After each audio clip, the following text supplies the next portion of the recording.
say hello to everybody who's joining as part of the HR Hero sessions. My name is Zoe Hodgkinson. I'm the social media and digital consultant here at LHH, and I'd like to introduce my colleague Ben. Hello, so I am a business manager for LHH Recruitment Solutions, and I am an avid LinkedIn user, so hopefully I should share some insight with you today. Fantastic. So what we're going to cover today is how you can really optimize your profile. So I'm going to look at sort of the things that you can do something about in terms of the profile itself that you have access to. And then Ben is going to put a spotlight on the mysterious world of how recruiters use LinkedIn Recruiter. I think from my position of working at LHH, one of the questions I get asked a lot is, what do recruiters do and what do we need to do so that our profile's in a position that when Ben is running a search for a particular role, you are maximizing the possibility that your profile is going to be the one that's going to come up into his search. So before we go into this wonderful world of the LinkedIn Recruiter, just want to think a little bit about your profile itself and also the context of LinkedIn. So LinkedIn started in 2002, 2003, so it's 20 years old. It was bought in 2017 by Microsoft. Therefore, it's got a lot of Microsoft functionality behind it, and they've definitely thought about how they can move it from being a traditional job search to something that actually you can use to optimize your career. And also, if you are thinking about job search, what are the things that you need to do to make sure that your profile is going to stand out above somebody else's? The last figures we got, there are 1 billion people who have a profile on the platform. It's important to say that LinkedIn only wants you to have one profile on the platform. If for any reason, perhaps you set one up several years ago, you've lost access to the email address of that and you set another one up, please go to the help link and either merge or delete one of your profiles. If LinkedIn thinks you have multiple profiles on the platform, they will suspend you, and then you've got to prove your identity until you'll get it back. And the reason for that is LinkedIn makes its money from advertisers, from recruiters like Ben and Adecco, spending £10,000 per license. So they want to know that if they're searching for somebody, they are finding a real current person on the platform and not a profile that was built several years ago and nobody's giving it any love or attention. So of the billion people who are on the platform globally, every month, 300 million people use it on a regular basis. And that could be they're going in and changing their profile picture, they've sent a message to somebody, they've liked somebody, comment or something like that. Only 1% of those 300 million monthly users are what LinkedIn categorizes as a thought leader.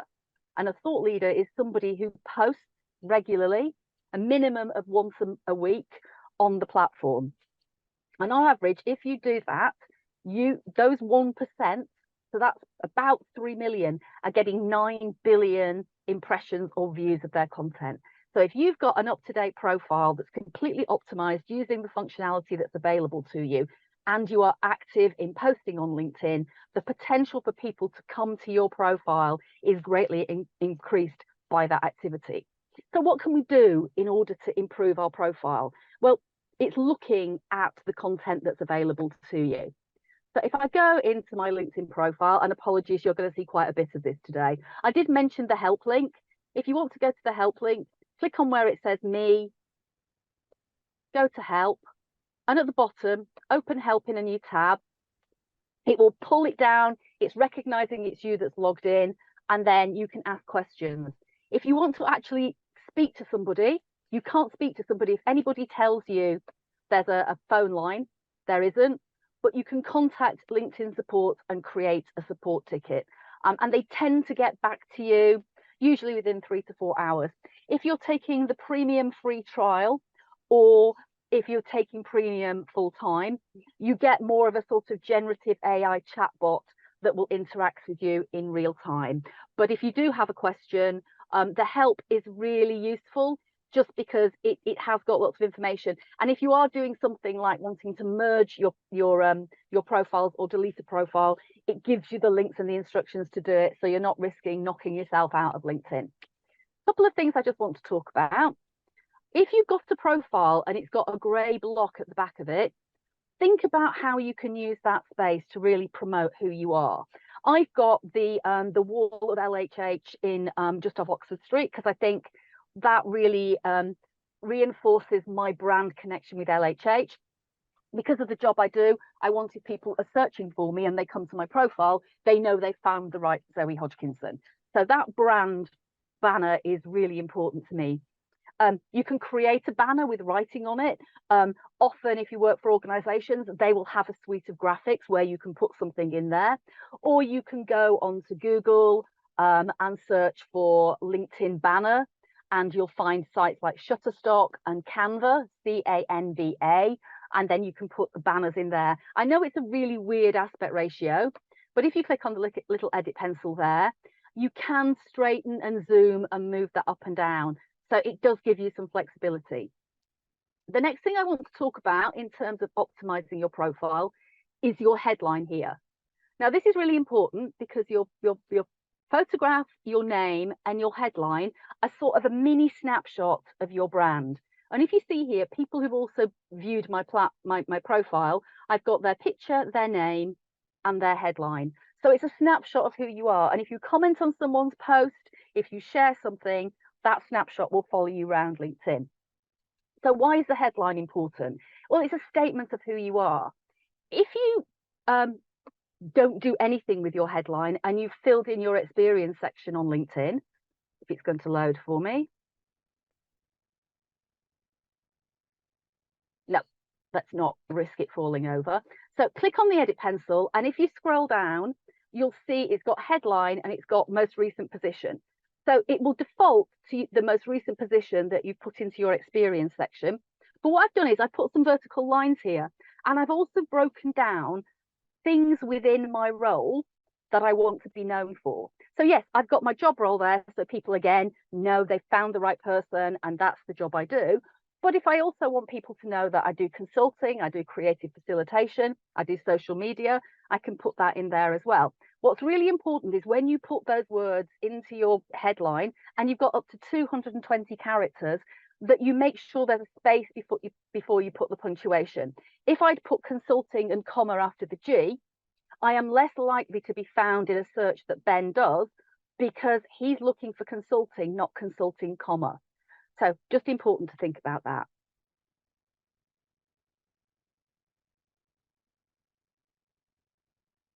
So let's start with the photograph. As you can see from the statistics here, having a photograph on your profile is going to greatly improve the potential connectivity and networking because people can see you're the person who they think you are. People tend to believe, if you've got a photograph, if you're using the functionality, people are more likely to think that you're somebody who is going to get back to them and start a conversation with them. Doesn't have to be a professional photograph, just has to be a photograph that looks like you. Now, you might think, I actually do not want to put my photograph onto a publicly facing website for everyone to see. That's absolutely fine.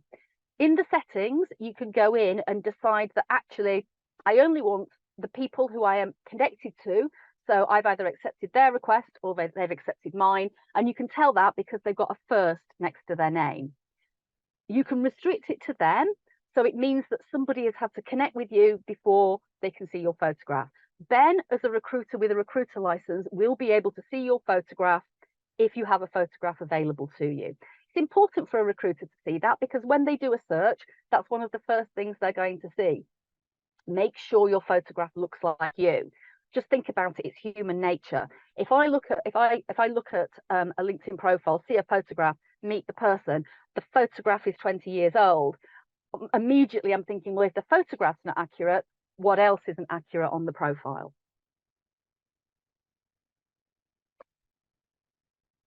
Now, the summary or about section is really important. It's also the hardest thing you're going to do on LinkedIn because it's a big block of free text. But what it is an opportunity to really explain who you are, what you do. So you're going to talk about your seniority. You're going to talk about the experience you have. You're going to talk about the value you bring. There are no rules within LinkedIn. You can write whatever you want there. But what I want when I see an about section or a summary is a really engaging piece of writing that draws me into who you are and your story. So in first person, fantastic. I know on CVs, when we have positioning statements, we tend to have them in third person. This summary is a way of you engaging when Ben does a search and he's got thousands of profiles or 1,000 profiles to go through. If you engage Ben with your summary, because you're going to talk about your experience, you're going to talk about your passions, you're going to talk about the difference that you make in an organization. And I completely understand you may not be able to speak specifically about something you did, but if you're an HR leader who's managed a complicated merger and led a change program that's seen satisfaction and huge staff retention, having that information in there is giving Ben, when he's doing a search, so much more information about you. The top 4 lines are important. When I come to your profile, the top 4 lines are immediately available to me, and then I hit see more. What I want to do is make somebody hit see more because they are reading the story of who I am. So those first 4 lines are very much like a headline in a newspaper, and I'm really wanting to drive you in to read the full story. End it with a call to action. If you're interested in anything you've read here, please feel free to reach out and connect. Give people permission to network with you. It's a fantastic opportunity to do that. If you're comfortable in using AI, so ChatGPT, Bard, any of those, what you can do is you can put information in there using prompts about I'm UK based. I want something that's conversational, entertaining. I want a really strong call to action at the end. Put information about yourself in, and the generative AI will come up with a really good about or summary section. I used it for my own. But what's really important is you're being authentic. The AI will come up with something that's quite formulaic, and that's brilliant because it's sort of taking you away from that blank sheet of paper moment. But then what you want to do is just go in and think, would I use that word? Would I phrase it like that? It's so much easier when you've got words on a page to start editing it and moving it around. So think about that. We had a conference in Birmingham last week, and a fantastic guy called Andrew McCaskill, who talks a lot about LinkedIn. He's a LinkedIn top voice. He works in recruitment. And one of the things he said that can really help if you want your summary to be as conversational as possible is dictate it. Dictate it into an audio device or a phone, and then write it down. Sometimes that can make things more conversational. You know, you're writing for someone to read it, so you want to really draw that person in. It needs to be authentic, so it needs to sound like you. And a great way to make sure that you're on the right lines is don't write it into LinkedIn itself, because if you save it and it's notes and it's not finished, it will save it as live. What you want to do is write it offline, give it to someone who knows you, and if when they read it, they say, I could hear your voice in my head, that is a fantastic example of you knowing that your about section is up to date. And don't just think, okay, fantastic, I've done that, I can now move on to something else. Every 4 to 6 weeks, just go back and look at your profile. Is that about or summary section still really reflective of who you are? Now, LinkedIn is a really agile platform. It updates things all the time. It updates things based on the industry you're in. It updates things based on the geography you're in. It updates things based on the activity on your profile. So you don't want to miss out on a new piece of functionality because you haven't touched your profile for a year because you're quite happy with it. Just going in and checking it. Currently, if you go and look at your about section now and hit the edit pencil, you'll see you've got the opportunity to map your top 5 skills into your about section. So if I go into my about section, and this is obviously my admin, so you can see things in here that you wouldn't see if you came to my profile. I've got my about section here, and my top 5 skills are immediately available. And that's really handy for Ben. If he's found you in a search, if the algorithm has brought your details up, he goes to your profile, and if it's really important, if he's looking at mine, that strategic planning was something I thought was my top skill, it's immediately there in a snapshot. And let's see if it'll load. Yeah, so what you've got is you've got the potential for 2,600 characters, and then you've got the top 5 skills, and you can edit those at any time. I have a question on the chat, Zoe. Yeah, A question on the chat is, do you think it's a good idea to make an announcement post on LinkedIn when you get a new job or get promoted? I've seen it a lot, but I sometimes get shy doing it. I think it's about understanding your audience. What often people will do is they may update their experience so that they've said they've got a new role, but what they've done, if I show you, if I go into me, sorry, my mouse keeps disappearing. Here, it's come back. Settings and privacy and visibility. Visibility of your LinkedIn activity, share profile updates with your network and turn it off.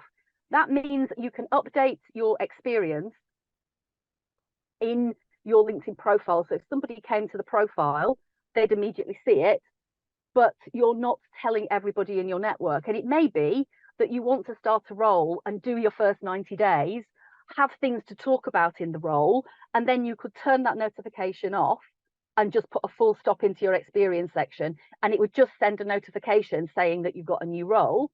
Or you can use the functionality within the posting and say that you've got a new role. I think the thing with LinkedIn, there are no rules. Personally, I think it's about being authentic to yourself. And if you're thinking, I actually feel quite uncomfortable saying that, then don't do it. You know, it's important that your profile on LinkedIn reflects who you are and what you do.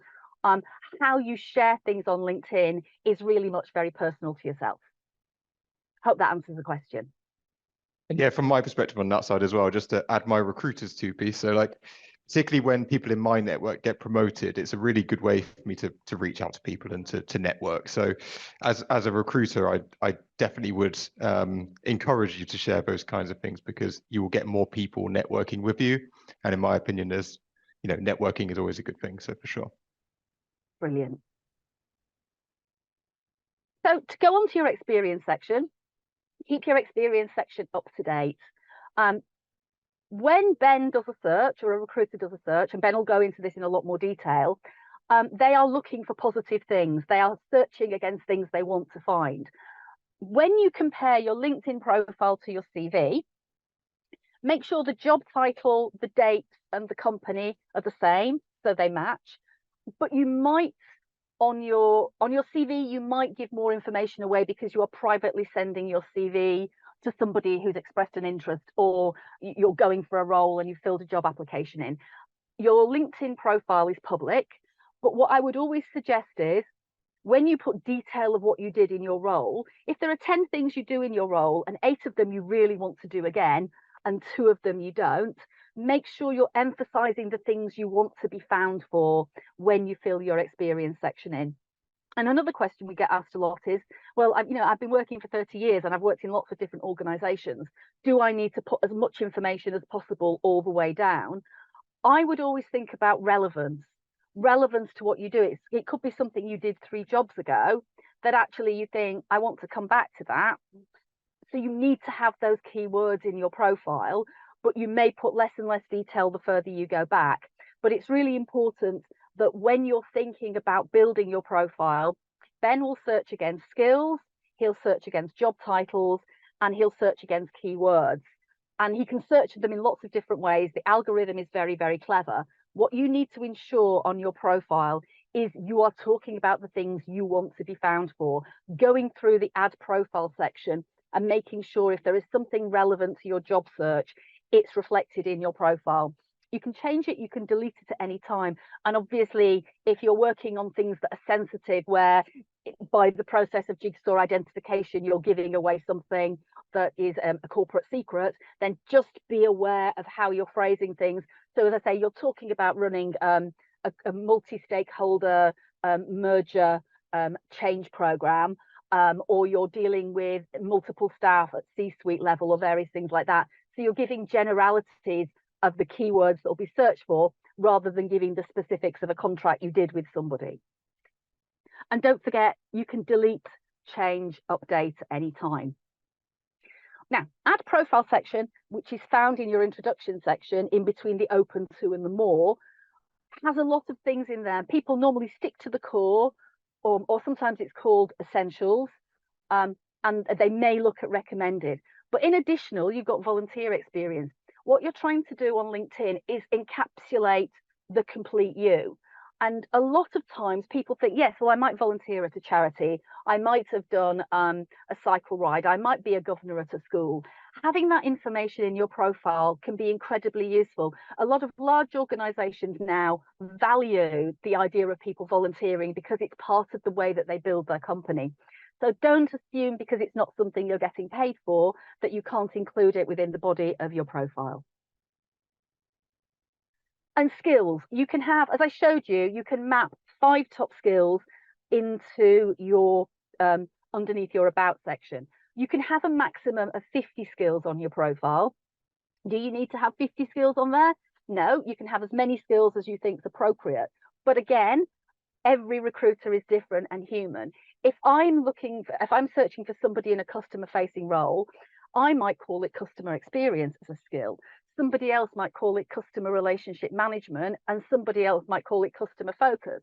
So it may be when you're looking at compiling skills, you may map 3 skills that you feel are almost the same into your profile to increase the possibility that if the recruiter uses one specific phrase above the other 2, you're still going to be found. As I say, you can add 50 skills. When you add the skills, the most recent skill that you add will be at the top of your skills profile. It's probably less important now than it used to be because of the way that you can put your 5 skills under your about section. But if I just go down to my skills section, when you go to it, the top 2 skills that I've decided the top 2 are visible. A month ago, that was 3 skills. If I want to reorder my skills, because I've got 49 skills, I click the edit pencil here. And I click on the 3 little dots here. And I hit reorder. And then I can see these little sliders here, and I can just pick up, it's going to let me do it, pick up and drag. I don't have to hit save. It just automatically reorders the skills on my profile. Recommendations are you asking somebody who is in your network, so they have to have the first next to their name, if they will write something lovely about you on your LinkedIn profile. Nobody is going to go through your LinkedIn profile and ask you if what you say is accurate. So recruiters are relying on your honesty. If they see recommendations, that's fantastic because it's not just you saying you're great at something, it's somebody else saying that as well. You can ask for a recommendation if somebody is in your network by going to their profile and hitting more, and you get the you can either give someone a recommendation or ask to receive a recommendation, or you can go into your recommended section and hit plus. What I strongly suggest when you're asking for a recommendation is you give them guidance, because especially if you're thinking, I know I've been doing this, but I really want them to emphasize my leadership or my stakeholder management or my financial acumen. So say to them, you know, when you're putting the request in, I'd love you to talk about this, this, and this. Some people will even say, look, write what you want me to say and I'll put it into my own words. And you have control over recommendations. It's up to you to decide whether you're going to publish it or not. If you give a recommendation, you can revise it at any time and you can delete it at any time. The only thing you can't do is you can't reorder recommendations. They will be ordered by the most recent recommendation, but you can always go to it. If somebody gave you a fantastic recommendation 5 years ago and they're a really senior person and you think it's really important that people can see that this person said it about me, go back to them, ask them to revise it, and that will become the first recommendation on your list. If somebody asks you for a recommendation, ask them, then say, yes, but I want one back from you. Recommendations are really useful, and don't just assume it has to be the most senior person you know. If you want to be known for being collegiate or you want to be known as a leader, getting somebody in your team to write about what you do can be equally as powerful as the most senior person that you know. I have a question on the chat, Zoe. Yeah, sure. How many recommendations are advisable? The sort of recommendation, if you are going into what I'd call a contract role or a similar role, a PAYE role, is 2 to 3. If you're a freelance or if you're using your LinkedIn profile in a consultancy or portfolio, you probably would want a few more than that, because you'd sort of want people you've recently worked with to be putting recommendations on. So if you go to Andrew McCaskill, whose name is here, you will see that he's got a lot of recommendations from people where he's done public speaking or he's done various things like that, because he wants people to know that he's current in the market doing that. Whereas, as I say, if you're going for a sort of a PAYE role, or you just want people to know that these are the things you're good at, just having 2 to 3 fairly current recommendations is absolutely fine. So just to sum up, it's an agile platform. That means, you know, they're updating things all the time. Your profile might look different from somebody else's because you're in a different country, you're in a different industry, you're more prolific on the profile. You might have premium, therefore there are certain things that might look slightly different in terms of having generative AI to help you write posts. But the important thing is you just keep on top of it. Don't feel you have to go for premium. Premium is about £27 a month. It gives you access to LinkedIn Learning, which can be really useful. It gives you additional features. You will always know who's come to your profile, so you can reach out to connect with them. LinkedIn will give you a free premium trial every month. If you take it, you have to put payment details in. If you cancel it the next day, you still get the month. Don't do what I basically do every year, which is forget, and then I'm paying them £27 when I've used all the functionality I need. But if you're interested and curious, then have a play with it and see whether is the functionality helping you at a particular stage in your career where finding out everybody who comes to your profile is really, really useful. The 2 people I would recommend to look at their profiles: Andrew McCaskill, he's a recruiter, he's a public speaker, he's a LinkedIn top voice. Richard Vanderblom is very much in the B2B space, but his thought leadership is around helping people engage and create content on LinkedIn. So he gives you some really useful nuggets of information that can help you, you know, just in terms of how you can optimize your profile. He does a lot of research into the algorithm, so he can help and guide on that. And if there are changes happening in the background of LinkedIn, he tends to find out about those and shares those with his audience. I'm going to hand over to Ben now, because one of the things you can do on LinkedIn that's a really useful piece of functionality is show recruiters that you're open to work. Thank you very much, Zoe. Yes, I am a recruitment consultant, and I have been for 10 years. It has been a very fast-changing market in that 10 years, and things are changing all the time still. So I wanted to give you my perspective, but I thought I would start by warming everybody up with a quick poll, so we can see a bit of the impact on this. I'm launching that on my screen now. So the first question is simply how many LinkedIn users you believe there are in the UK. And the second question is how many LinkedIn profiles have the human resources skills code within a 25-mile radius from a central London address. And then the final question is what percentage of those people do we believe have the open to work functionality clicked on? I'll give that another 20 seconds or so.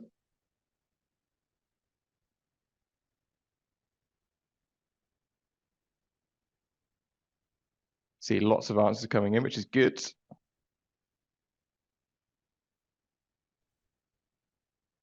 Okay, so give it another, still coming in, so we'll give it a few more seconds, give it another 10 seconds.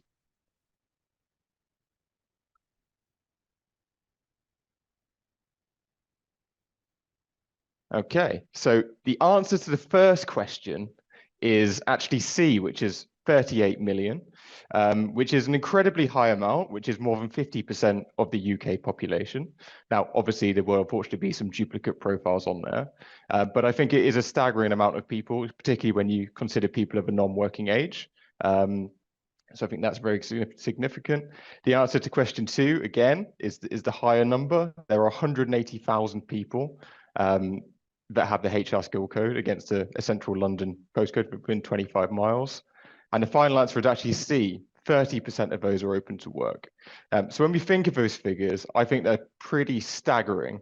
As when you are looking for a new job, you know that there are a lot of people on the network. So that has a number of different impacts, which I'll discuss throughout the next few slides or so. So how has this changed for recruiters? So I think the first and the most obvious one is our candidate sourcing. So I think, when we are considering this, I'm looking at it from a recruiter's point of view, and I'd say not only for LHH, but also for, a lot of the major agencies out there. Our candidate databases are still the most prosperous source of candidate for us. However, the second is by far LinkedIn for our candidate placements. I think traditionally when I started 10 years ago or so, I think that Reed, Indeed, and more traditional job boards, as we would call them, would be a more significant place for us to find. But now LinkedIn has more than 50% more effectiveness for us. That's great news for you because you don't have to do anything. You can just be chilling at work and you'll get opportunities knocking on your door, which is fantastic. Networking is brilliant. The amount of people on LinkedIn is huge. So we are always just one click away from both our candidates and our clients, which has made it a lot easier than digging around and trying to work out work email addresses. And it's also great for you because you get to speak to a lot of different people within the industry as well. The other thing is streamlined recruitment processes. So there's a really great functionality for us, which is the PDF tool. So you can go on any LinkedIn profile and you can download that profile into a PDF. We have some really strong relationships with our clients. So in a lot of instances, we might get a job where we have a couple of days turnaround. There's nothing more frustrating as a recruiter when we speak to a candidate who is interested in a job and that lag between speaking to somebody and receiving their CV in our inbox. So actually being able to have the PDF tool as an intermediary to make an initial application while we wait for a full CV has really helped us to streamline processes.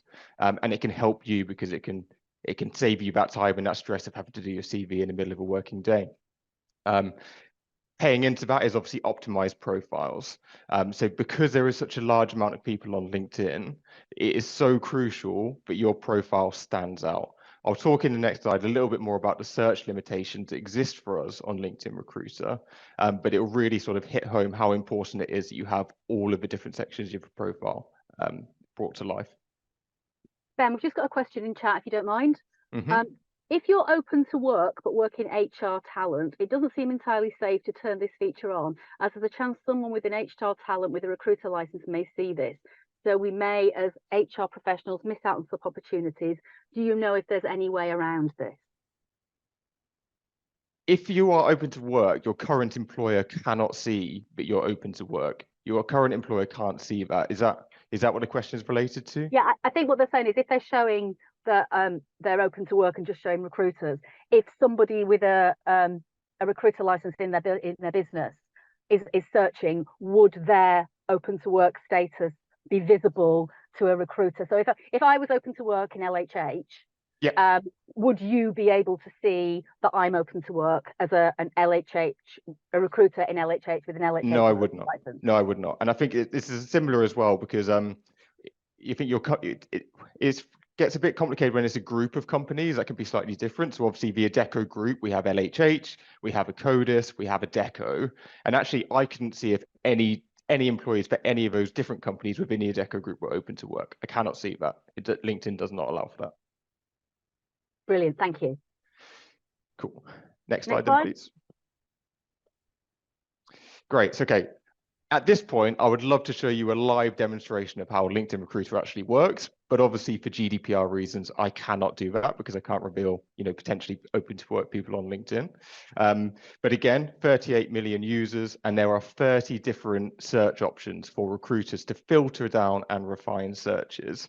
And the thing I want to remember here is that every single person that uses LinkedIn will use LinkedIn slightly differently. People have their preferred way of refining searches. Some people, like myself, will love to use the keyword search and refine it that way. Others would like to do things via industry. They will do things via education and all of those kinds of things. So it's really important, again, to remember that optimization is key. So we're not missing out on anybody that may be using the tool. The other thing to remember is that recruiters come in all different shapes and sizes. So they may be 6 months into the job, they may be 20 years into the job. And all of these people have different experience levels.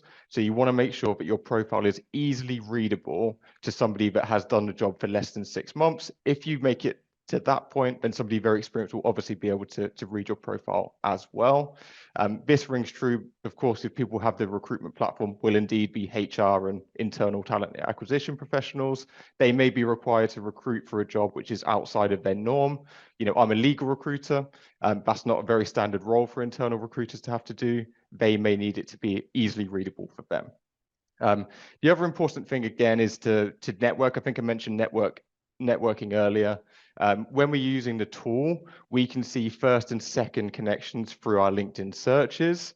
Now, the first and second connection thing, you need to make sure that if somebody is reaching out to you, you're connecting to them. By connecting to simply recruiters in your network, it will open up a number of different people in the same industry. So you should quite easily be able to have most people within a second connection reach. In terms of the 1,000 person search limit, I've just seen a question pop up about that. Now, that's not a monthly search limit. What that means is if I get a new job on today and I start to run a LinkedIn project for that search, the maximum amount of profiles that I can review on a search is 1,000. So if I run a search and it has 20,000 results, then I can only see the first 1,000 people from those 20,000 people. And obviously that's a time intensive task. Getting through 1,000 people is very time intensive. That would take around 2-3 hours for somebody who's experienced to be able to do that. So when we are doing a search on LinkedIn, we're trying to make those searches probably maximum 500 people for us to review those profiles, which again is why profile optimization is so key, because you want to be on those first 3 or 4 pages that a recruiter is going to be reviewing. How long does it take to review a profile? As I say, for me, I've been doing this for 8 years plus and using LinkedIn every day. If I had 1,000 people to search, it's going to take me at least 2.5 hours to get through that search. So it's really important that, first couple of pages you are there. Okay, other things to look out for are message templates and artificial intelligence. So there's been a few new tools for us recruiters recently, is when we are messaging people on a project we've created against a new job search that we're running, we can get artificial intelligence to help us create that message. Now, for me personally, I don't like that. And I'll share some tips for you in a second in order to be able to actually see those automated intelligence messages. But I feel like that's kind of a lazy side of recruitment. That's what we want to try to avoid. And the open to work functionality, I will get to on the next slide, please, Zoe. Just a couple of questions. One here, it's slightly different, but I suppose it's something that a lot of people want to ask recruiters. What's your response rate to candidates who reach out to you? So is it worth a candidate cold calling you, or do you expect a little bit of intel about what you do before someone reaches out to you? If a candidate reaches out to me, yeah, I will usually always reply to a candidate that reaches out to me. It's particularly if it's, if we're a recruiter, I always think that recruiter's job is much wider than just recruiting for a job. We are consultants, and we should be, if somebody is relevant to our profession, we should want to speak to that person. We should want to advise that person. They may not be relevant for a job search to us straight away, but they may be in a couple of years' time, or they might be in, a couple of weeks' time. So for me, it's really important as a consultant to always speak to people and always try to help and assist people where they need it. Another question here: how do you overcome candidate inertia? And the inertia in terms of like when they're looking for a new job and they've gone quiet on you and stuff like that. Yeah. I think that's what it is. So again, for me, candidate inertia most happens when the other person perhaps isn't quite bought into the conversation as much. So for me, it's always being thorough in the conversations that we have. It's always having follow-up tasks. It's always having next stages laid out for that person. I think if you can set those parameters in it at the end of the call, then that kind of stops the inertia side of it. It's inevitable. Candidates will ghost you. That's the part and parcel of the game. But you can reduce the risk of that. Brilliant. Okay, open to work slide. Cool. Okay, so first thing with open to work, it's a really personal decision, and there is a classic thing that we say in the recruitment industry about active versus passive job seekers. There is still a bias towards passive job seekers. That's kind of a nature of recruitment and the recruitment world. So deciding when to trigger open to work. Open to work will put you into, unfortunately, the active candidate seeker. So kind of like a traditional job board applicant. Recruiters will have search alerts set up for people that trigger this open to work functionality. So it's almost triggering, if you press open to work overnight, recruiters will have save search where you appear. So you might get in the first 48 hours a load of messages from search alerts that you've triggered. So it's really important to decide when to trigger and have you done everything that you can before you trigger that. So the first thing I would say that before you trigger open to work, have you got recruiters and quality agencies in your network that you've reached out to and had a conversation about your career and what you're thinking about doing? You know, how urgently you're seeking new opportunities. If you are a contractor coming to an end of assignment, you know, it's absolutely essential in that situation, I believe, to trigger open to work. If I am recruiting a contractor or an interim position, I will always be looking through open to work contractors as my first point of call. You will increase your messages dramatically if you press that button, but there are what we describe in the recruitment industry as cowboys.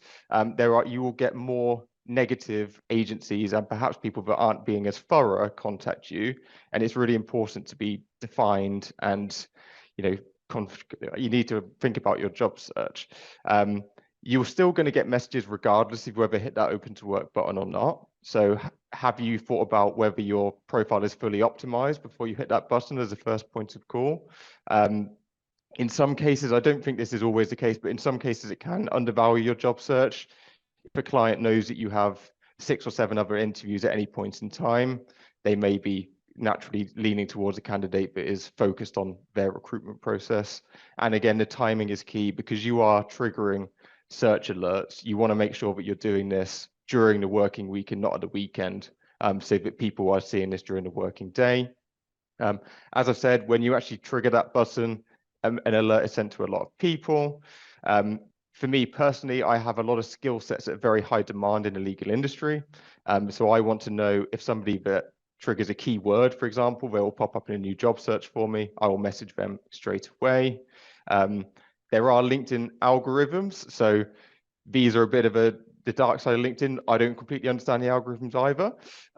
But when I'm doing a search for a job on LinkedIn, if you're open to work, you are going to appear higher up that search list.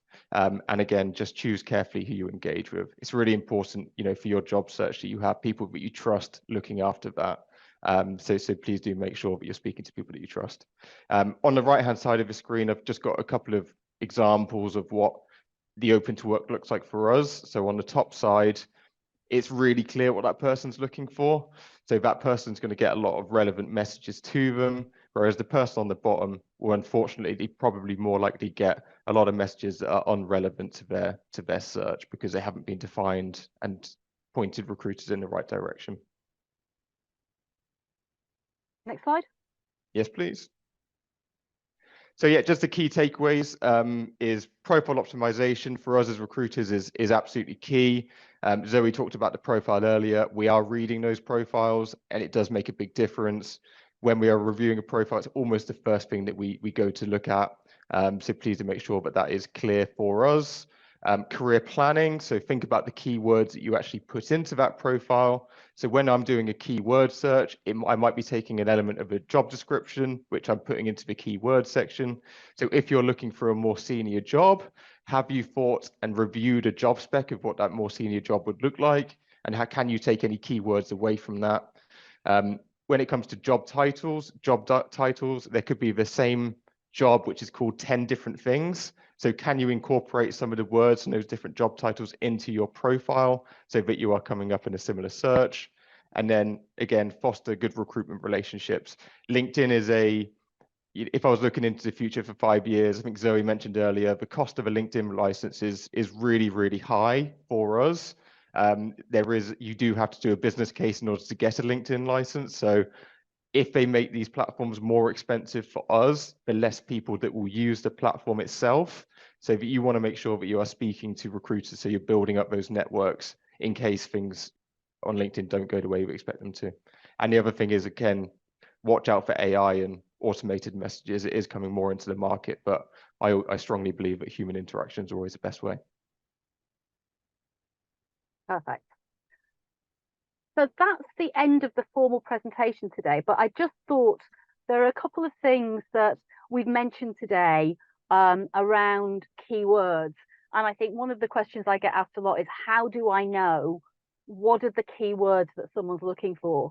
And as Ben mentioned, every recruiter is different.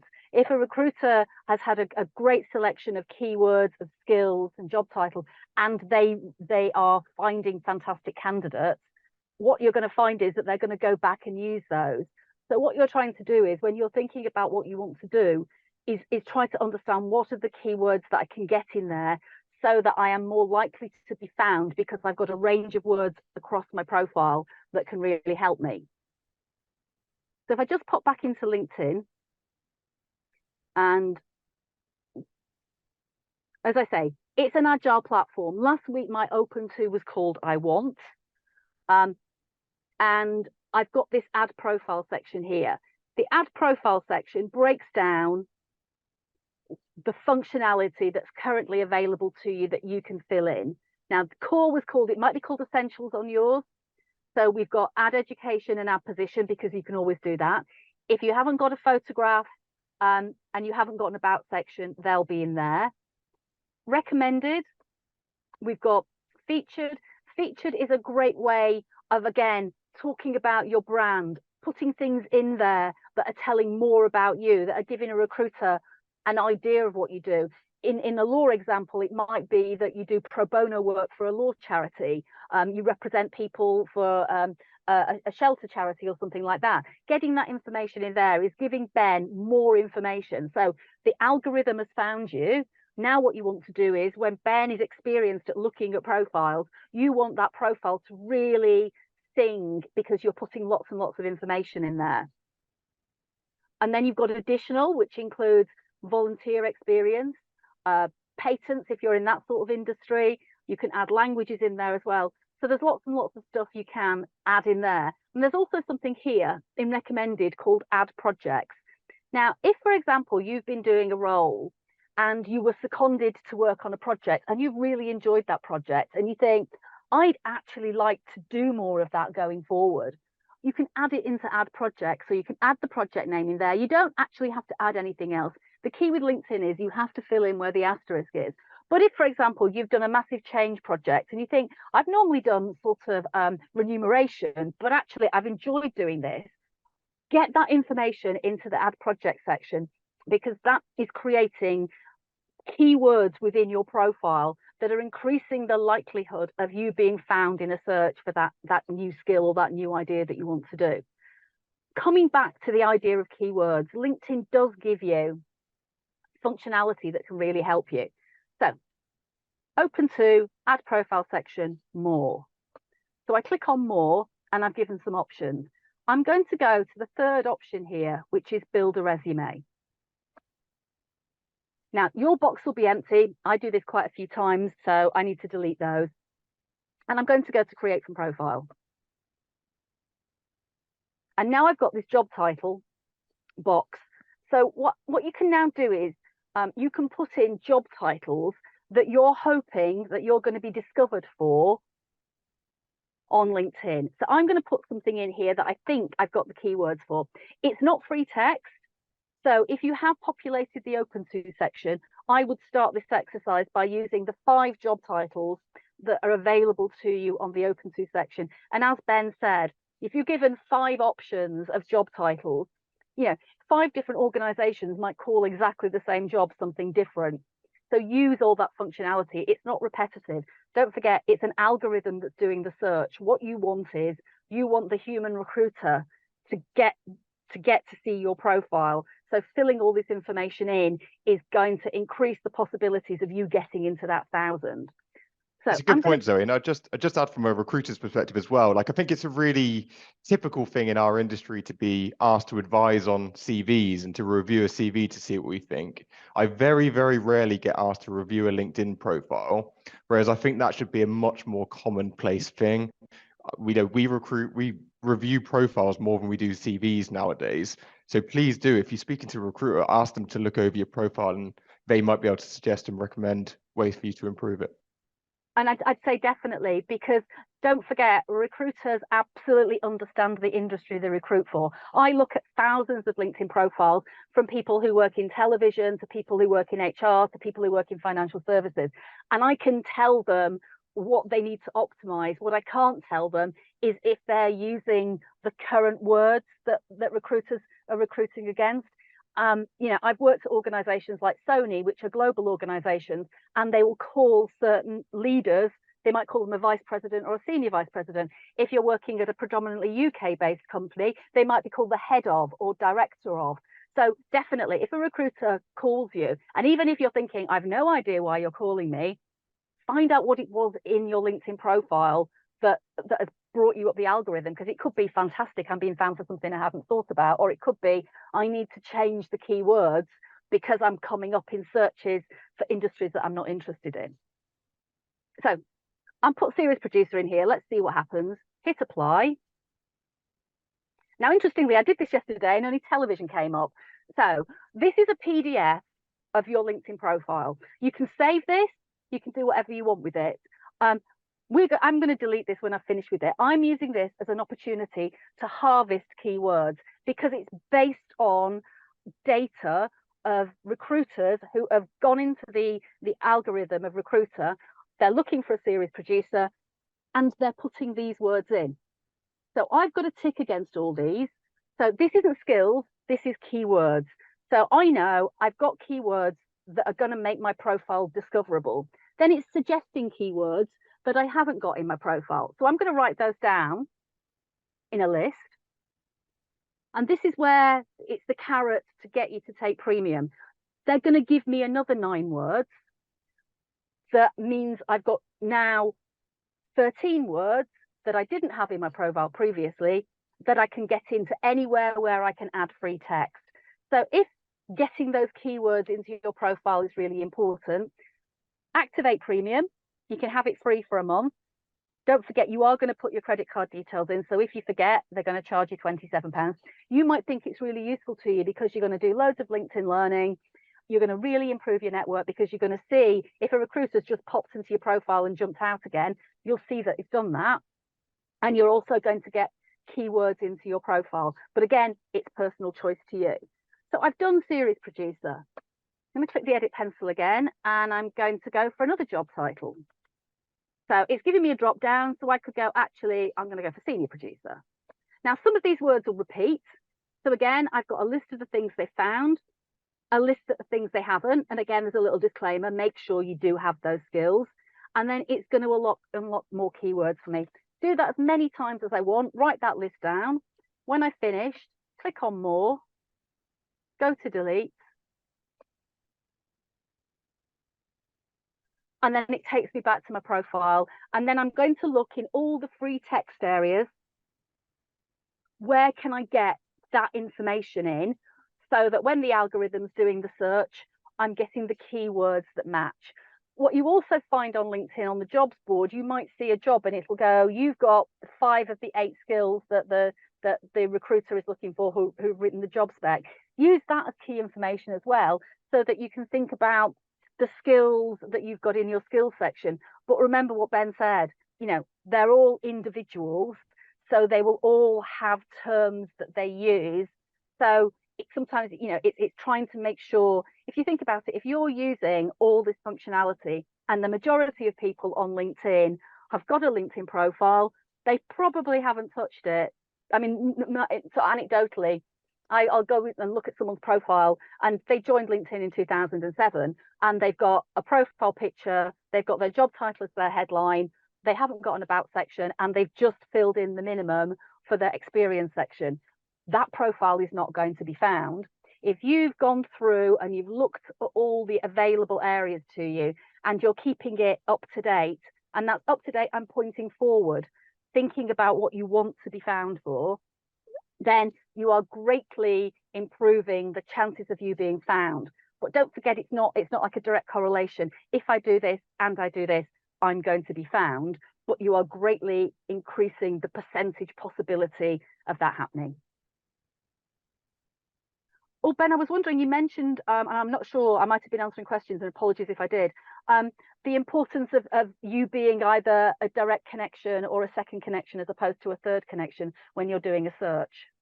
Yes. So on that side of things, when we are first and second connections will come up in like the first pages of our LinkedIn search. So if there's someone in my network is a third connection, they're going to simply be a lot lower down that list.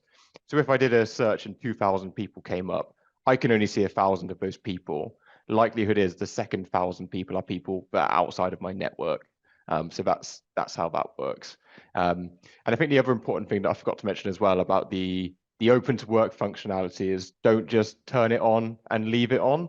If you do that, then you're going to trigger recruiters search alerts once, and then a month later, they've probably forgotten about you. If you're still looking for a new job, it's important to keep that turned off and turned back on again. So make sure that you're utilizing re-triggering for sure. And just another thing I thought I'd show you, and now I bet I can't find somebody who's not in my network. Just hold on. Right, okay. If you're trying to grow your network and you're seeing people who are posting things that are interest of you, and the way that the algorithm on LinkedIn works in terms of your feed is it's learning from you.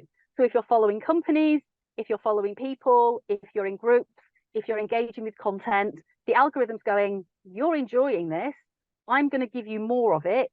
And it's in their interest to do that because, you know, when Ben puts his business case to LHH to have a £10,000 license for a year, you know, the people at LHH are going to go to LinkedIn and go, well, how many lawyers are actually on LinkedIn and how long do they spend on there? Because if they come back and go, oh, we don't really have any, then what's the point spending that money on it?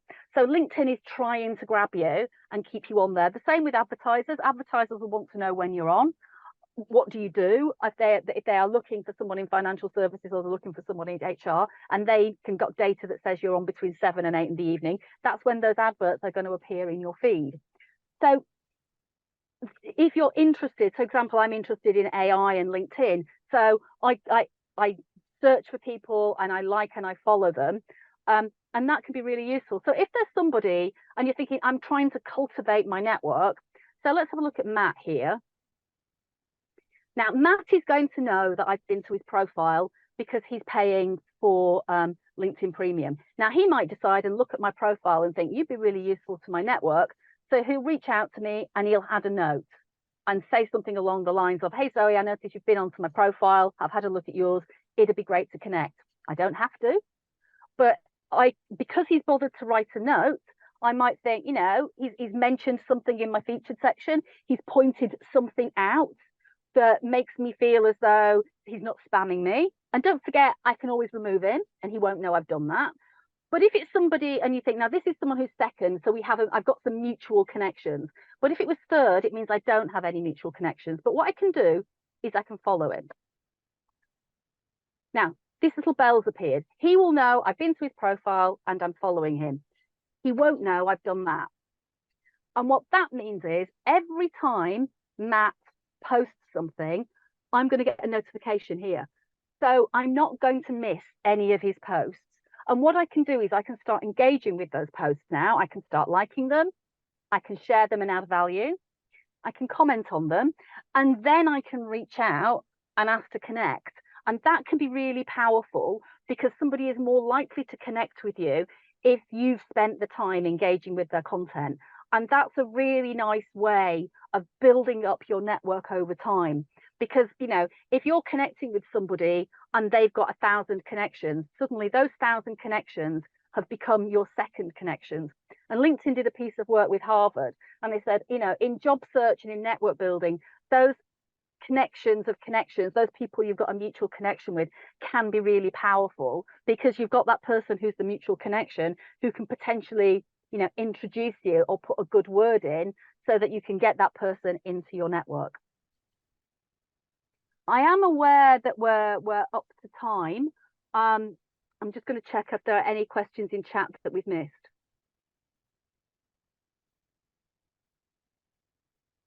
I think some of the questions, Zoe, were just around, is the recording going to be shared with people, which I believe it is, yeah? Yes. And there's also a question here. Could you repeat the second name you mentioned with Andrew McCaskill? I'll show you his profile. If I could spell it correctly. So yeah, Richard van der Blom. As I say, if we look at his profile, you know, he's a really good example of how he uses his banner. Now, I think he uses LinkedIn for business. He's very much, you know, B2B marketing. But if you follow him, ring his bell, you know, he posts every day, but he very much posts authentically and he adds value. So I probably pick up at least 2 to 3 tips a week on things that he says and he does that makes me think about how I interact with LinkedIn. And also he was the first person, and I think it was one of the questions in chat. I've got a video profile, and the reason I can't change it, which is a shame because I've changed my glasses, so it looks a bit weird, but they've stopped having that video profile now. And actually in December, my video profile will come down. But he tends to know about those things. So it's just useful in terms of just rather than having to sort of go off and research things, he pulls all that information down and posts it on his profile. So just very useful in terms of keeping your LinkedIn profile ticking along.